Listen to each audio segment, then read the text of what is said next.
flowers, they're so pretty, aren't they? They nourish us, pretty to look at, they smell nice, they give color to funerals.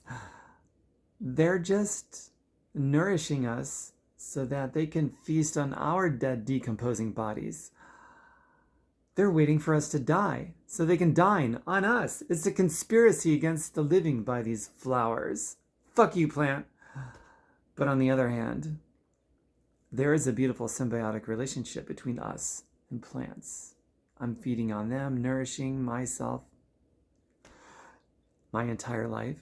And at the end of my life, they get to nourish on me. So, okay, we're back together again, flower. I miss you.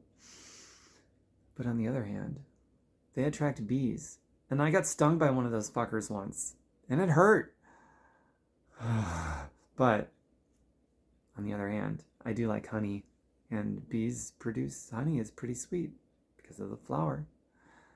You know what? Just call me Sybil. Thank you.